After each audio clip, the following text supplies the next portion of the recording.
Coming up on Tech News today, we have more news from Mobile World Congress in Barcelona, 99 balloons from Google, and a new Pebble watch with a steel. This is Twit. Bandwidth for Tech News Today is provided by CashFly at CACHEFLY.com.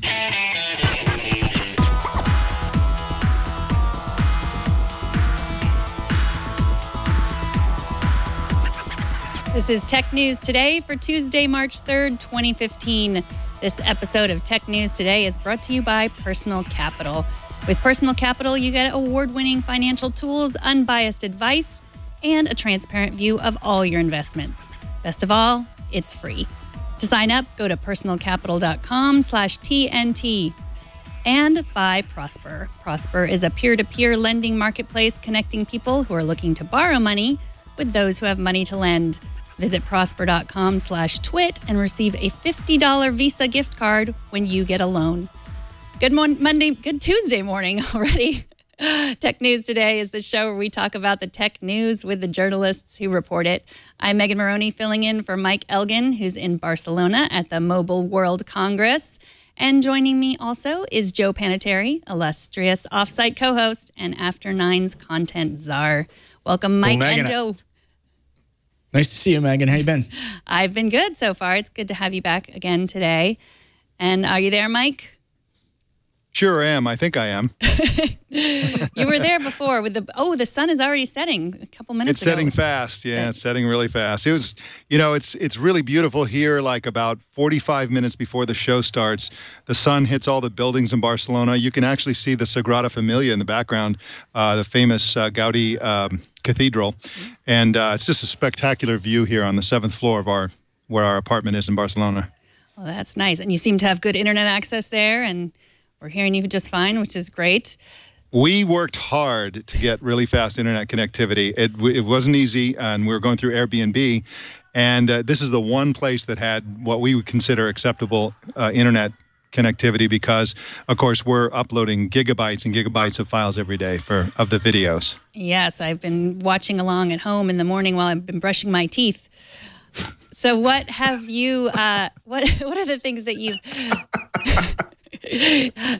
I have been watching while I brush my teeth because it's 6 a.m. I don't know what time you brush your teeth. We're 2 days into the show, and each day we're bringing up brushing our teeth. I think we're getting into good habits on this show. Yes, it is true. So BlackBerry announced a new phone today. Mike, can you tell us about it? Yeah, it's called the BlackBerry HD Leap. And this is an all-screen phone, so they dabble in hardware keyboard phones. This is not one of them. It's a 5-inch HD touchscreen display. It's got 4G LTE.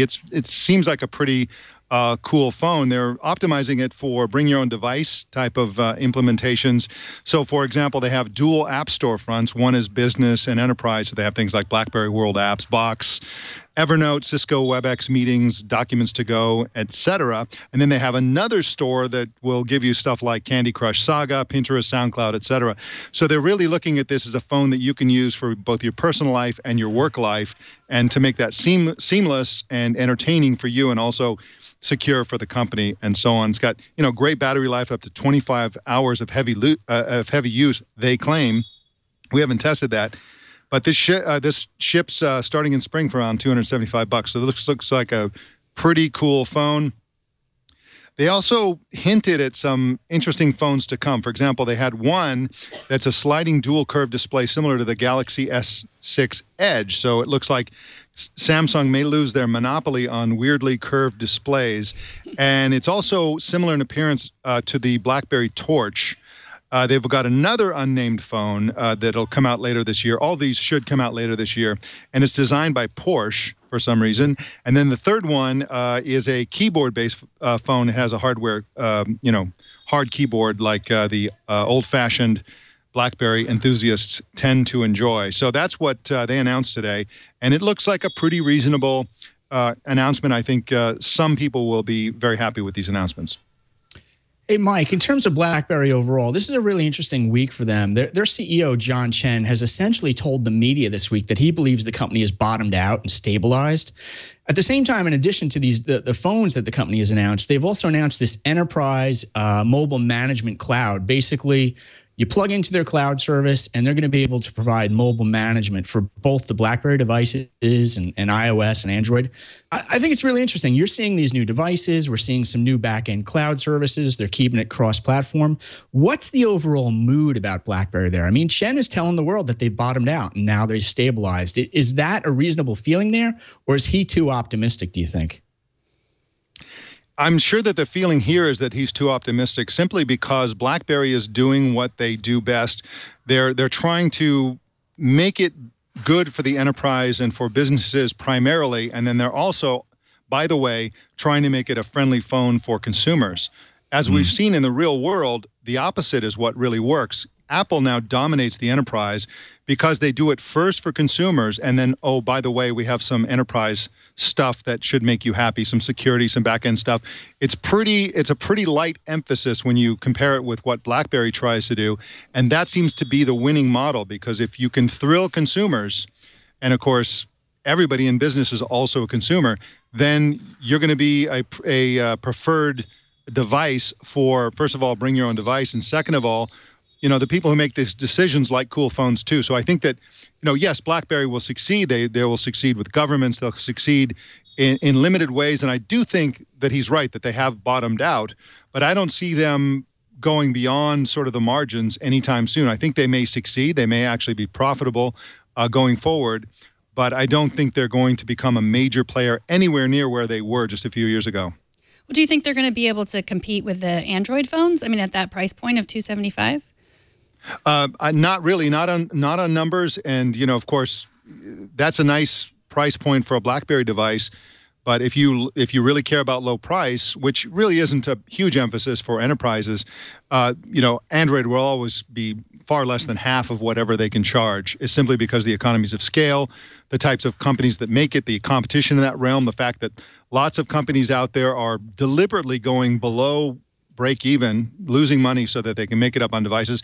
That might be a good model for BlackBerry, but they've never demonstrated the ability to match the extreme low prices that have appeared on the Android platform. So what have we heard from Sony so far at the conference? Sony actually introduced what I think is a really interesting phone. And of course, their phones tend to be really exciting on paper, and then they disappoint for one reason or another. We haven't seen what's disappointing about these phones yet, but they sound cool. It's called the Xperia M4 Aqua smartphone. And one of the coolest things about this, of course, it's waterproof, dustproof, and so on, but genuinely waterproof. And they do it without, normally when you have a waterproof phone, you have a little rubber thing that goes into the ports and so on. They don't have that. It's an open port for the micro USB port, and yet it's waterproof. This is the first phone that I'm aware of that achieves that. So you can use it just like a regular phone, but then you drop it overboard and dive in and get it, and it's still running. Hopefully you had the video running so you can capture the trip down. But it looks really, really cool, and that's one, of course they have Aqua in the name, so they're emphasizing the waterproof feature. But it's got a reasonable Snapdragon processor, 13 megapixel camera, and that should be really good. Sony makes most of the best high-end camera electronics and lenses and so on in the industry, so their own cameras tend to be very good as well. It's got a 5 megapixel on the front, and it's running Lollipop. This is also another attempt at a lower price. $350 for a Sony smartphone is actually very, very low.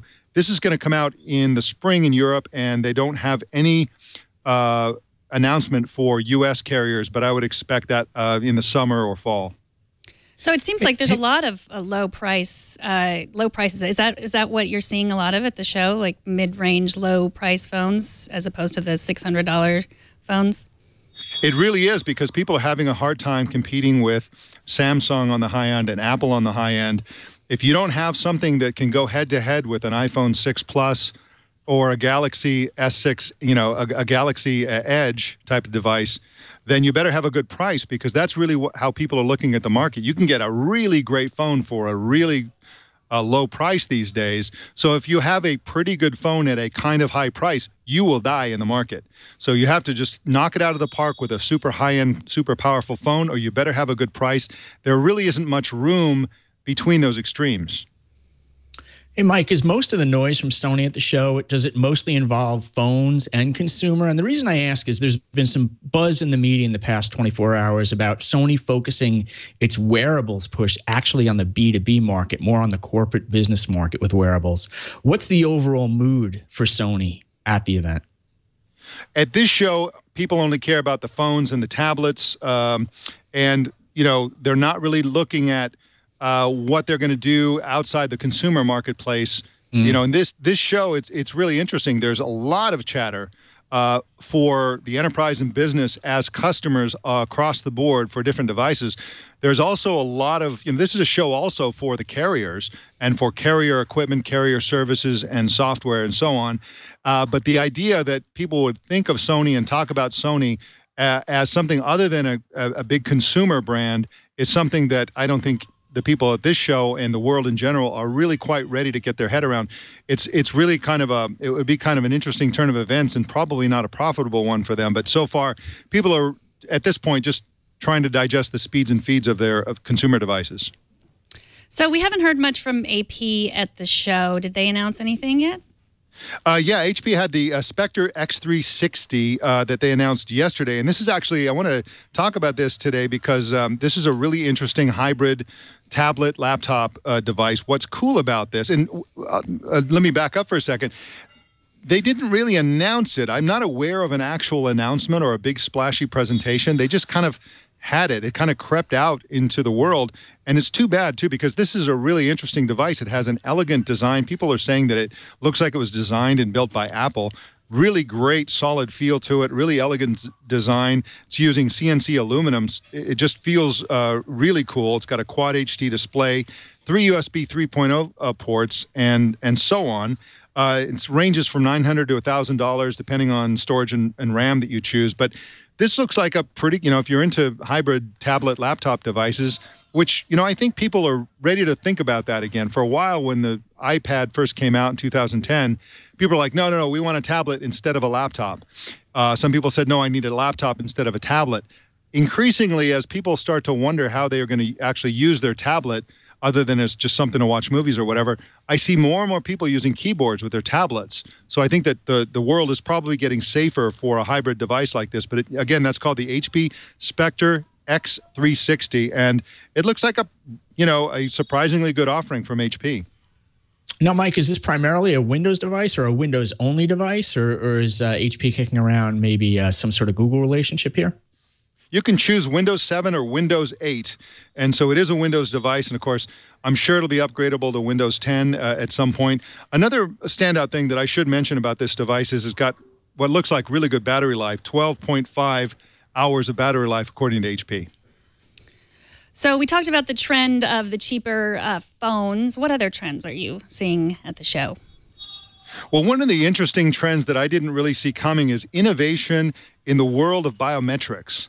So this is showing up by Fujitsu, of all companies, which is demonstrating a prototype smartphone that uses iris scanning to unlock the smartphone. So you just look at it, give it a little stink eye, and it turns on. And then, and the way it uses LED, infrared LED, so you can't see it, but it casts a light on your eye, and then it reflects back, and then it authenticates the patterns in your iris.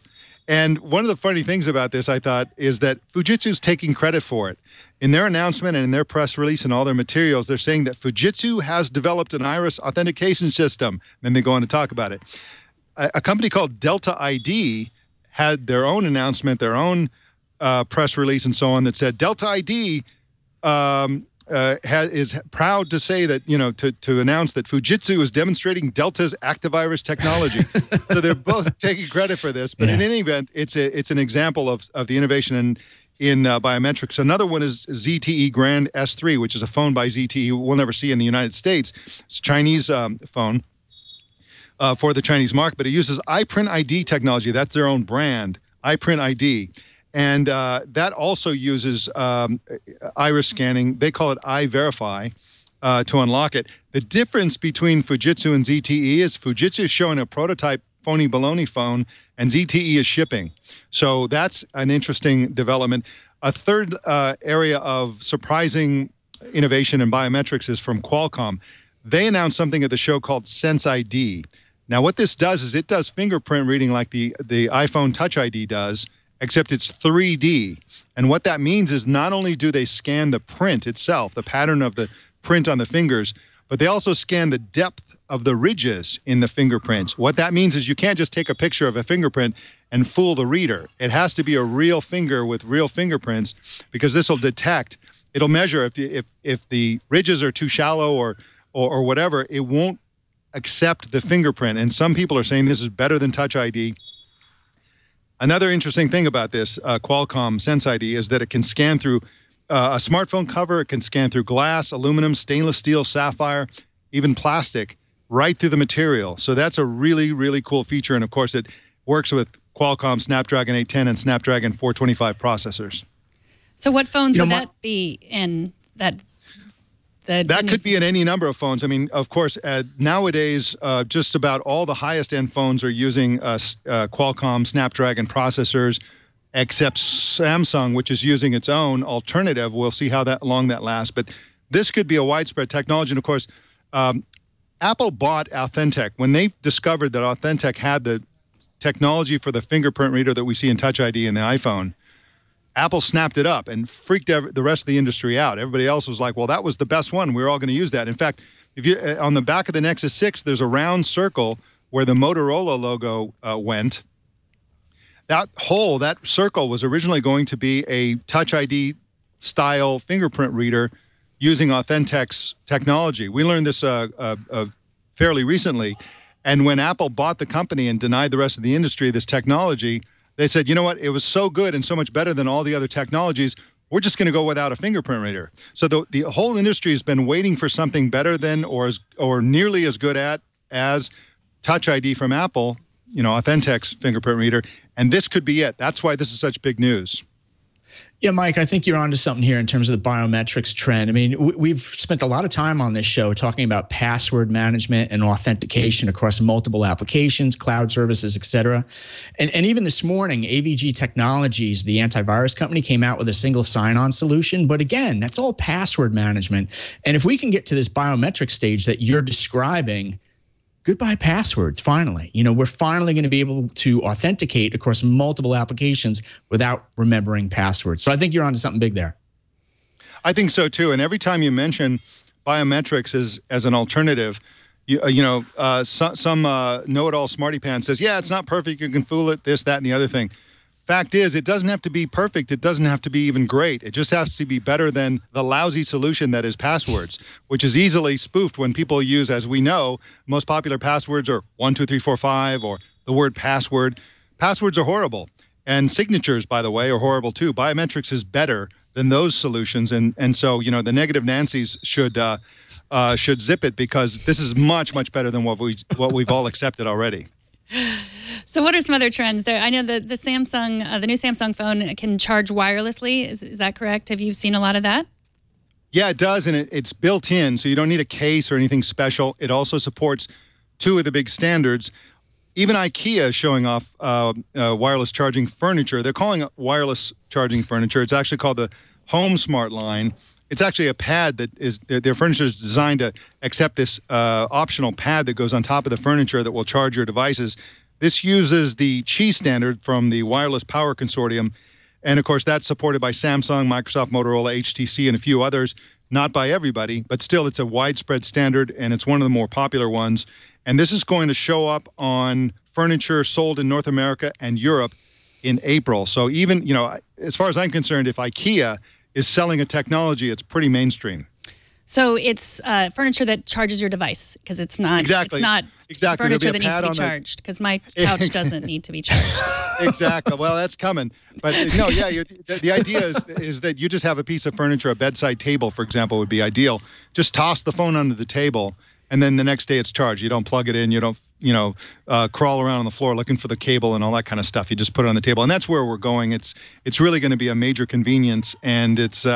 I think IKEA will raise awareness about wireless charging among the non-geeks in the world, just people just shopping for furniture are going to say, well, what is this? And they're going to see, oh wow, I can just put my device on the table and have it charged. They're going to raise a lot of awareness, I think, with this. Okay, so we're gearing up for the Apple Watch. The announcement's going to come next week. What have you seen in wearables that compare? Well, I was impressed today by Huawei, which announced a TalkBand B2 product. This is a combination Bluetooth headset and sports bracelet. We've heard about this before, but seeing it in person was really very cool. It's made with premium materials like aviation aluminum. It can tell if it's being used as a Bluetooth headset or a bracelet. It sort of detects where it is and how it's being used. And it's got 6-axis sensors. It can detect your sleep. 5-day battery life, which is 5 days more than the Apple Watch, for example. It comes in 3 colors, black, silver, and gold. And it's going to cost 199 euros. I think in dollars, that's like $235 or something like that. I'm just guessing. And that looked really, really cool. Another device that they have that's wearable that's a little unusual is something called the TalkBand N1. I don't know why it's called the TalkBand, because it's essentially a set of earbuds that connects together magnetically, so you can throw it over your shoulder and then connect it, and it'll stay on like a necklace or something. And it's got really hi-fi stereo. They call it hi-fi. And it has 4 gigs of local storage, so you can store 1,000 songs on it. So, without a phone or any sort of device, you can sort of listen to this thing.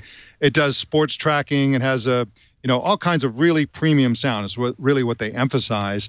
It even has caller ID, so you can see by looking at your earbuds essentially who's calling. But of course, the big news here is the Huawei watch, which I think is probably one of the most premium Android Wear watches. Google, of course, restricts the Android Wear platform quite a bit, so there's not much that manufacturers can do to change it, but they've managed to make some serious improvements in multiple ways. And we got a chance to interview both of the designers of the watch, Benjamin Norton and Wang Judong. Here is that bits from that interview. So I'm standing here with Wang Judong, who's been a designer for Huawei for 4 years, and he was a very accomplished designer for mobile phones before, and he's made the transition over to smart watches and has been integral in designing this smartwatch. And together we worked as a team. Me as a fashion watch designer, I was a fashion watch designer with Fossil for 9 or 10 years. And working on a various range of fashion watches. About the watch, so what we have here is we've designed a kind of a smartwatch that's very close to traditional fashion watch, and it's 42 millimeters in size, which is a very good size, which is a typical size for fashion watches, traditional watches, but it's also a size that's very versatile for both men and women.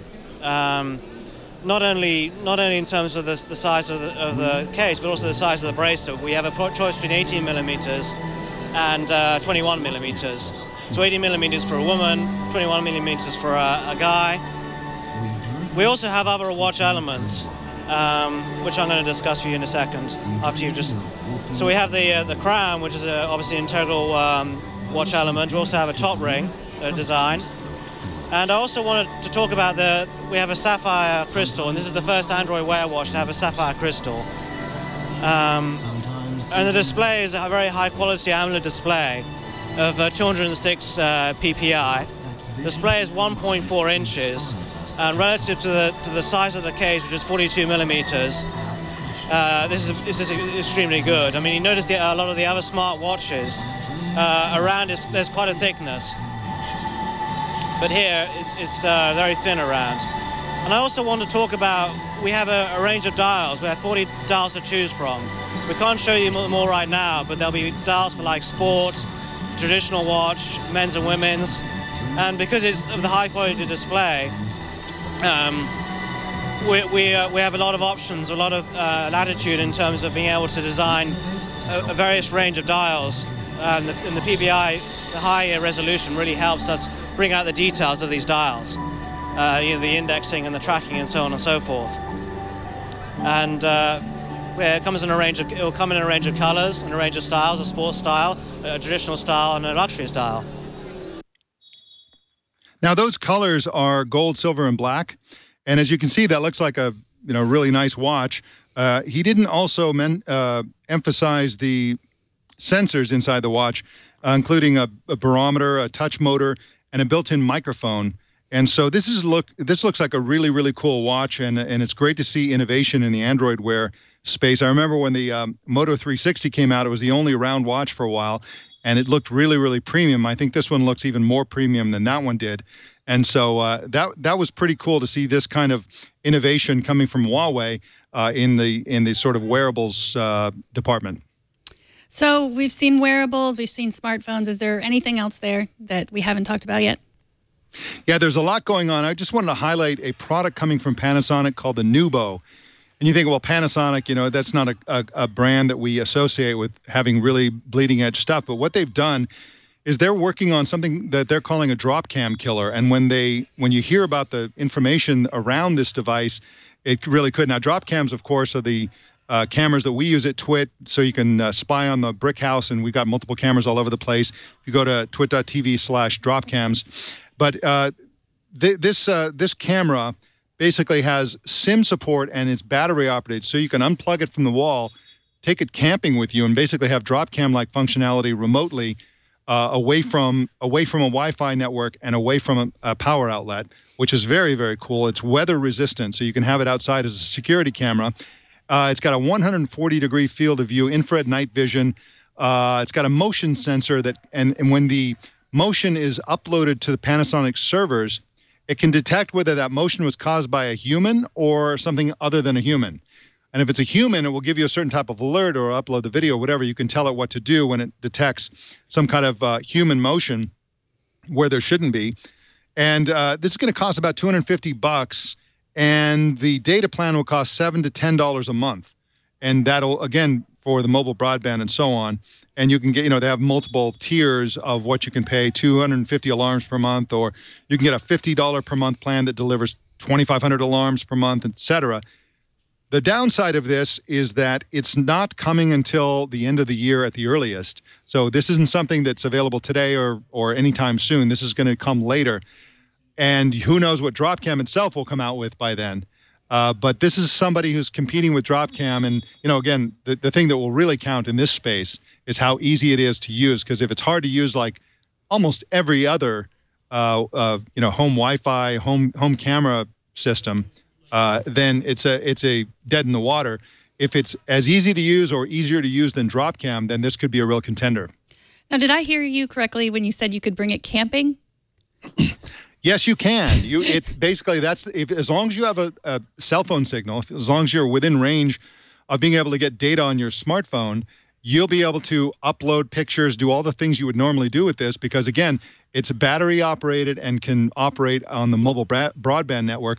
Bring it home, plug it in, and it's on the home Wi-Fi network for faster speeds and all that kind of stuff. But that's one of the cool things about it. I really like this. And, a lot of people use cameras for all kinds of different things. One of them is, let's say they think there's some kind of animal out there eating its garden. Well, you take it out to the yard with the batteries, and you find out what sort of creature is devouring your garden, that sort of thing. It's really flexible to be able to unplug it and take it away from the Wi-Fi network. Right. Well, if you're camping also, you could protect yourself against bears or Bigfoot, as someone pointed out in the chat room.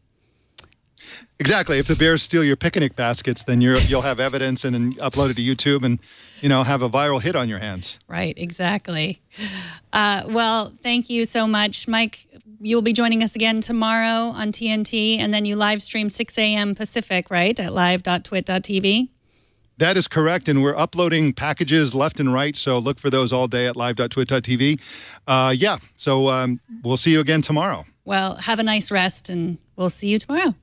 All right, thanks. A lot of investors are charged high fees and hidden costs by their traditional brokers, mutual funds, and on their 401ks. These costs can really add up and can steal years from your retirement. Personal Capital is free and secure, and it's already helping more than 700,000 investors just like you.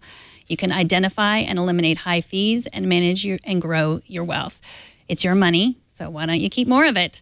It's time to trade up. Your broker may be taking money from your pocket with hidden fees and no transparency. They win, you lose. Not with Personal Capital. With Personal Capital, you get award-winning tools, unbiased advice, and a transparent view of your investments.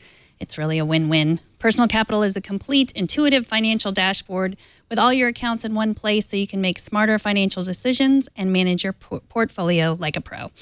Discuss your financial goals, risk tolerance, time horizon, and retirement planning with an advisor at Personal Capital.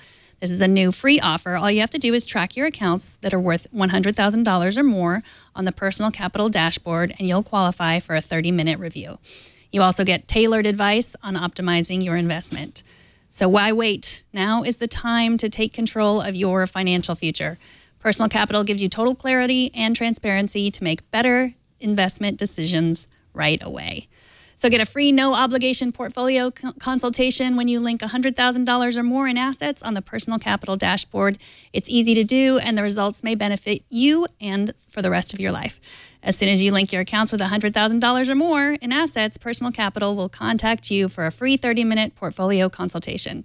Just set up your free account at personalcapital.com/TNT, and we thank Personal Capital for their support of tech news today. Yesterday in Barcelona, Sundar Pichai talked about huge progress that Google has made with Project Loon. Here to talk to us about this super geeky project is co-author of Follow the Geeks, Jason Hiner. Welcome, Jason. Hey, Megan. Glad to be here. Well, so for those who haven't been following Project Loon, can you explain a little bit about what it is? Yeah, so Google in 2013, they started this project where they started sending up these routers, these internet routers in balloons. And now they've kind of evolved that to, these LTE. They're essentially like LTE towers in these balloons. And they started this in New Zealand. It's a project to essentially take areas that are underserved by internet, by good internet connectivity. There are 4 billion people in the world that don't have internet connectivity. And it's a way, this is aimed at bringing the internet faster to, those populations. And these balloons go up, they stay up about 100 days in the air, and then they kind of gently fall back to Earth, and then they're replaced by another balloon. And this is something that Google's doing again, to get more people on the internet, and especially to serve underserved populations. And they're doing some cool things in that they're trying to make this, the whole goal is to make this affordable. They've talked about that people could do this with, 1 to 2% of their monthly income to be able to afford access, this kind of access. So they really are shooting at a very, a bar that normal people in the developing world could accept and could get to. So this is one of those projects that's very altruistic. In one sense, they are trying to get more people online, and then it's also they see it as good business. They believe that this balloon and business and this sort of bringing connectivity to places that don't have it, could eventually be a $10 billion business for them. That's their projection. So that's major. That's a huge business. But it is also something that they're doing to bring economic development to other parts of the world. They talk about the fact that, increasing the amount of internet penetration by 10% a year increases GDP in those countries by 1.4% per year. And so, it could double the standard of living of half the countries in the world over sort of this period of time, over a longer period of time. So they are, they've really gotten pretty serious about this, and they did talk more about it, and they have released more information on the website, that we just pulled up on the site for those of us that are looking at video or the live stream. So, but you can find information more sort of the details that they've done at google.com/loon, LOON. Hey, Jason, this is Joe Panettieri. I got a two-part question for you. Sure, Joe. Number one, is Google just free to start floating these balloons quite literally? And so they're going to be up in the air. They're up in the air for about 100 days. As I understand it, they float, is it twice as high as airplanes? I'm just wondering how free Google is to do this. And then number two, part two of the question is, how does this coordinate with or not coordinate with Project Titan? Can you explain that for us? Yeah, cool. So, I mean, Google is actually pretty good at working with governments, interestingly enough, among tech companies, in however you want to term sort of working at governments, with governments. In the U.S., they hire a lot of lobbyists, is typically what that means. You know, in other countries, they are also good at working with government. So, and and municipalities, governments of different, national government, federal government, state governments, local governments. We've seen this also with Google Fiber. They've cut deals with a number of cities that have dark fiber, or they've started their own internet projects. And so they're good at this kind of stuff. They've shown themselves to be able to navigate those waters well. And then in terms of Project Titan, Project Titan is these drones that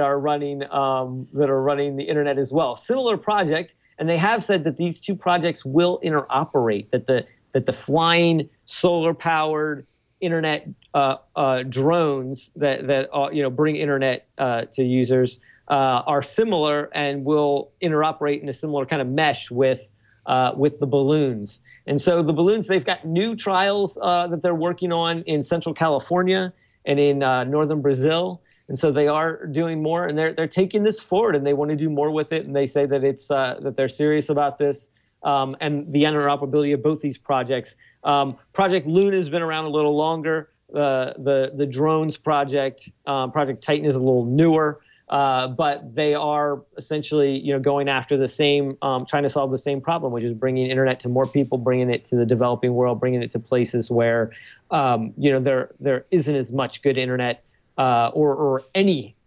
internet options right now. And a lot of people have thought that it was going to be putting wireless towers in a lot of these places, rather than sort of, you don't have to run as many cables when as you do with internet towers. And with this, you don't have to run any.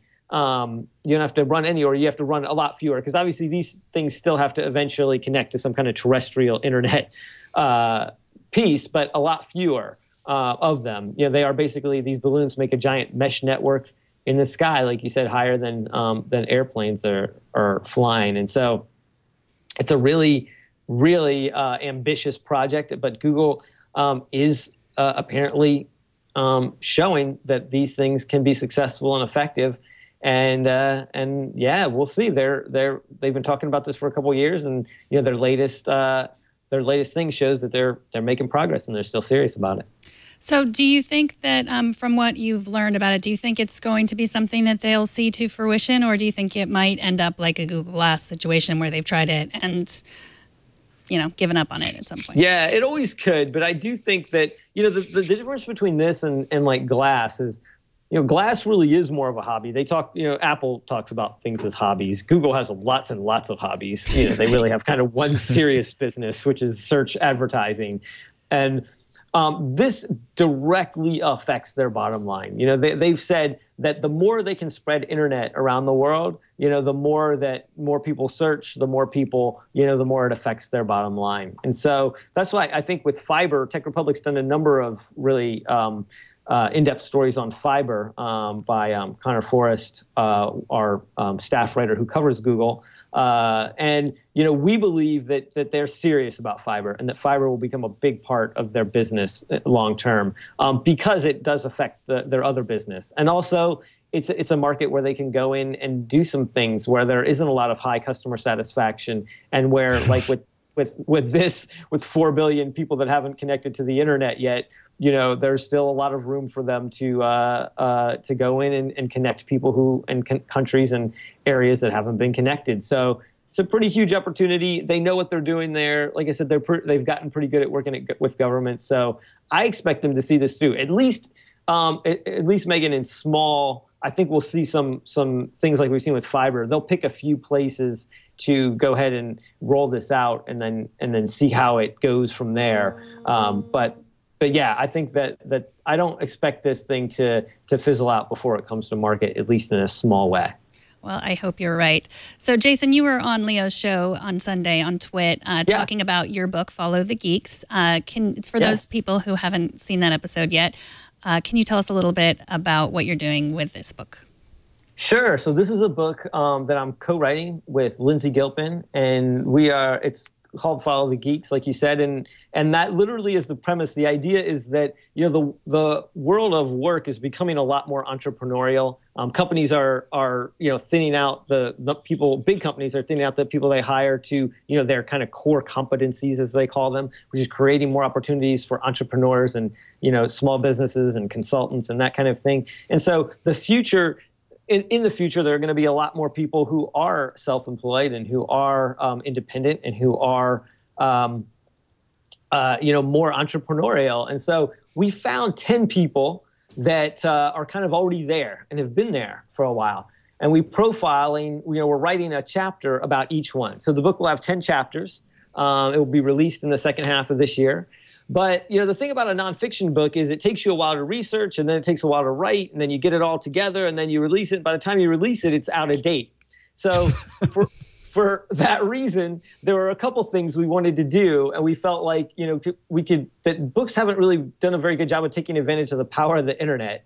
And so, and we wanted to change that or try some things that could, bring the power of the internet to make books even better. So one of the ways we're doing that is we are releasing the chapters one at a time. So we've already released chapter 1 in January, just a couple, last week, at the end of last week or the week before last, we released chapter 2. And so we are releasing these chapters one at a time, and then we're also taking advantage of the power of the internet, the power of internet community, to have people give us feedback and insights on what they learned from the people and what they think are the most important things about what they've done. And then we're going to take that feedback, and the best feedback will get included at the end of each chapter, the final version of the chapter when we publish it later this year. So chapter 2, which is available for free right now, is on Lisa Bettany, the amazing photographer, and she's also an app builder. She was one of the co-founders of Camera Plus, which is one of the most popular apps, photography app. It's one of the most popular apps paid apps of all time on iOS. And so this goes through kind of her story, and then it goes to the story of Camera Plus too, and what she learned in that. She had to take a lot of risks. She had a lot of setbacks. A lot of people don't realize the challenges that she had to overcome in sort of dealing with being independent and creating her own brand, creating her own business, and becoming a more 21st century kind of entrepreneur. And the same thing, chapter 1 was Baratunde Thurston. That one was available for about 3 to 4 weeks for free. And if you want to read it now, what do you do? If you want to read chapter 1, you have to pre-order the book. Okay. Because, we're only making one chapter at a time available for free. But yes, you can pre-order the book. And like I said, it will be out the second half of the year. Baratunde's chapter and the rest of the chapters will all be in there. But yeah, we're focusing the effort on one chapter at a time in terms of which one's available for free, and getting everybody's attention on that one and getting people to give us feedback. And like I said, the best stuff will be included at the end of each chapter, and people's voices will be able to be included in the book. Well, I'm excited for the content of the book, and I'm also excited to see how this new method of publishing works, because I think it's really interesting, and I think we need a shake up in that area. So, Jason, thank you so much. You're editor-in-chief of the Tech Republic, and where's the best place for people to catch up with what you're doing? Yeah, so Twitter. You can find me on Twitter. You can find me on LinkedIn. You can find me on Google+. But mostly you can find me on techrepublic.com and on followthegeeksbook.com. Follow Geeks also has a Twitter account at followthegeeks as well. And all of those places, lots of great time. It's a great time to be in the technology industry. It's a great time to be, innovating in media as well. And so, yeah, thanks for having me. Well, thank you, Jason. We have a few more pieces of news from Mobile World Congress, but this news is more mobile than mobile. PC World reports that Volvo announced new connected vehicle technology that allows cars to communicate with each other. The Volvo Cloud combined with in-car data could allow a Volvo to warn other cars around it when there are dangerous road conditions or even emergency braking by other drivers. What do you think about this, Joe? Yeah, I think it'll be interesting to see if other car makers agree on a standard here because, it's not enough if Volvo is sending out alerts saying my car is about to hit you or your car is about to hit me. It'd be nice if all the cars had that intelligence and were self-correcting, so to speak. So it's sort of like Volvo is trying to set a standard here. Let's hope that all the car makers come together for a standard. Right. So speaking at Mobile World Congress today, Xiaomi VP Hugo Barra confirmed that the Chinese company would not be selling their phones in the U.S. or opening a U.S. app store anytime soon. Now, for me, I think this just reminds us that it's not all about us. They don't necessarily need us. Certainly isn't. And they're enjoying plenty of growth elsewhere before they even think about us. But I do think the invasion is coming at some point. They're just not committing to it right now. Mm-hmm. What do you think is going to come first, the phones or the App Store? I think I last read about a week ago it was the App Store, and I thought that was quote unquote official news, but I guess it wasn't back in the day. So apparently I was wrong on that in terms of the speculation. But I still think it'll be the App Store first because I think you got to set up the infrastructure first and then get the endpoints out there. Mm-hmm. Well, one more phone that Mike didn't get a chance to talk about, and it's in that same realm of the cheaper phones that we were talking about. Andrew Cunningham from Ars Technica got his hands on the new Moto E with LTE. He says it's the most phone you can get for $150. So if you're not interested in giving your careless teenager or 11-year-old a $600 iPhone, this might be a good pick.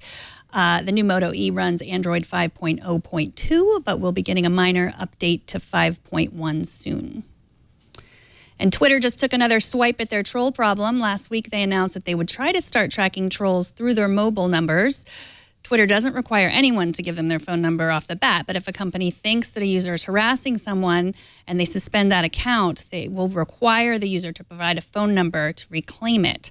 And TechCrunch reports today that now Twitter is requiring all users of the anonymous web browser Tor to provide a phone number.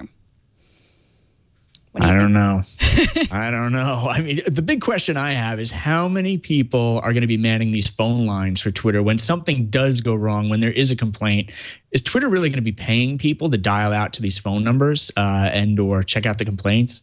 I don't know how many people they're going to add in that headcount area. So you don't think they have technology to verify phone numbers? I think they can verify the phone numbers. I think the bigger issue is when something goes wrong in terms of personal abuse, et cetera, and they've got to go investigate, who did what on their network. I think that's where the scalability challenge comes in terms of it's a person-to-person process rather than an automated, ID checker process. Yeah. I mean, they have been getting better. It used to be a really cumbersome process to get your account back from hackers or to report abuse, and they are slowly getting better. I mean, I think this is one step, and I think I'm just impressed that they're trying, and I hope they keep trying different things to try to stem the problem a little bit. It'll always be there, but. And The Verge reports that we might be getting Microsoft's long-awaited replacement to Internet Explorer as early as the end of this month. Sources say that the next build of Windows 10 will include the new browser, codenamed Spartan, and we'll see it at the end of March. If you can't wait that long, you can check out WinBeta's leaked video of a Spartan that includes Cortana integration that we heard about at the big Windows event. I'm excited about this, but I have to say I have given up Internet Explorer a really long time ago. And I can say that as someone whose paycheck used to come from Microsoft for many years, and I still could not use Internet Explorer. Yeah. I'm not even sure. So I've got 3 sons. Their ages 16, 15, and 9. I'm not sure they know what Internet Explorer is at this point. We're mostly we do have Windows devices at home, but it's mostly non-Microsoft browsers, and I'm really interested to see what Microsoft. Yeah, Spartan's interesting. But I really do want to see some sort of new, fresh blood with Internet Explorer on iOS and Android, et cetera. So curious to see what Microsoft does there. Yeah, I think my kids used to only see Internet Explorer at school, and now they've gotten rid of all their old Windows PCs, and they use Chromebooks, so they don't see it. So it's the same thing. Yeah, and what do you think about the Cortana integration in the browser? Do you think that's something that will be as impressive as they made it out to be at the big Windows event? You've actually stumped the guest host on this one. I haven't been my goal. Yeah. Well, there it is. It took a day and a half, but you did it. Joe, you know that little blue E? That's the thing that's Internet Explorer. Yeah. No, thank you for the tip. I came in my Internet Explorer shirt today. So, but no, seriously, kidding aside, I I don't think the conversation about Internet Explorer is that compelling to be talking about it so heavily in terms of just my own day-to-day use. I'm interested to see if Microsoft can jumpstart the conversation around this, but that doesn't mean I'm going to go out and beta test anything that's coming along with Spartan and the rest of these developments. That is fair. So next we have a follow-up to a story we told you about last week. The new Pedal Time was announced on Kickstarter. It was a campaign to sell them that felt a little bit like an Apple product launch, frankly. They raised $12 million in a week. I ordered mine. And today Pebble revealed the fancy version of their watch. It's called the Time Steel. And they also announced an open hardware system on the watch's strap that will allow developers to add new features. Will you get a Pebble, Joe? Probably not, but let me ask you a question, and then you can quiz me some more. But my question for you is, how many smartwatches have you owned at this point? Are you like buying one every 6 months, or what's been the pattern? I have owned exactly 0. I have a Timex that I got at Target. So I am, but I have never given up my watch. And people make fun of me. Why do you even use a watch? And and I hold my smartphone when I run. And so I'm excited to get the Pebble. I'm excited about the Apple Watch, but the Pebble I could order right now, so I did. Okay. All right. The reason I ask is I'm really curious. I'm watching the Apple Watch launch very closely. I'm really curious to see sort of weeks and months out what people start to say about the upgrade process in terms of with a smartwatch, can Pebble, can Apple, and others create this upgrade cycle where you really do want to get a new watch every 2 or 3 years? Or is it like the traditional watch market where you sort of have it forever? So I think that's a really interesting play here in terms of just upgrade cycles, revenue streams, and also the app upgrade process in terms of proliferation. So I do have a Pebble watch. It's sitting in my desk drawer, and it's never been opened. Oh, well, I should have just had yours. Isn't that what I get for stumping you? Your Pebble watch? Yeah, you know what? It was a gift from a Cisco event maybe about a year or two ago, back when I was more on the enterprise IT side of things. And we meant to give it to my son for Christmas, but we forgot it was tucked away in the drawer. And now all he wants is an Apple Watch, so too late. Yeah. Next, we have some people in the news, or one person. The New York Times is reporting that possible presidential candidate Hillary Clinton used her personal email account while she was working. Some say that this is a scandal. It's definitely a no-no. Others say it was just a matter of convenience for her and not a lack of transparency, as she has been accused of before. And Business Insider also wrote about this. They said they spoke to Clinton officials who said she was careful to utilize the address in a manner that went above and beyond regulatory requirements and ensured her communications were preserved. And in big numbers today, $70.5 billion. That's how much the world's richest person is worth. According to Forbes' new list of the world's billionaires, Bill Gates once again tops the list. And if he's worth $70.6 billion, that means he could, if he wanted to, buy 3,975,000 gold Apple Watches. And I just did that math in my head. Just kidding. I did it with my Timex. I hope he does buy that many Apple Watches. We got more tech news coming up, but first, this episode of Tech News Today is brought to you by Prosper. Prosper is a peer-to-peer lending marketplace that connects people who are looking for money to borrow with those who have money to lend. Visit prosper.com/twit and receive a $50 Visa gift card when you get a loan. Face it, there aren't many good ways to borrow money when you need it. Friends, family, credit card companies, and traditional bank loans. But now with a low fixed rate loan with Prosper.com, there is a better way. You can borrow up to $35,000 in as few as 5 days and use the money for just about anything you desire. You can pay off high-rate credit cards, fix up your house, even put it into your business. Prosper's online marketplace connects people who need money with those who want to invest in you. Don't rack up more debt on your credit cards. Pay them off with Prosper. To check your low rate instantly without affecting your good credit, go to prosper.com/twit. And now, for a limited time, Prosper is offering Twit viewers a $50 Visa gift card with your low interest loan. You can get up to $35,000 in your account in as few as 5 days and a $50 Visa gift card. Go to prosper.com/twit for this special offer just for Twit viewers. So, Joe, thank you for joining us. Where can people catch up with you? People can catch up with me here every Tuesday, thankfully. Thank you for always inviting me back. But then in terms of my day-to-day job, my business partner and I are building out a business called afternines.com. We've got some services we haven't announced yet, but the one service that a lot of people are checking out in the meantime, there's a few of them, but the one big one is our weekly podcast. It's every Tuesday night at 9:01 p.m. Eastern. And as I've hinted previously, if you join us tonight at afternines.com/CEO, we're going to have a profile tonight at 9:01 p.m. Eastern that focuses in on the founders of New York Tech Day, which is going to attract about 15,000 technology entrepreneurs, venture capitalists, and angels to the city for a big one-day event in a couple of months. So check out afternines.com/CEO tonight at 9:01 p.m. Eastern. Well, thank you. And our TNT fan of the day is Dan from Southern California.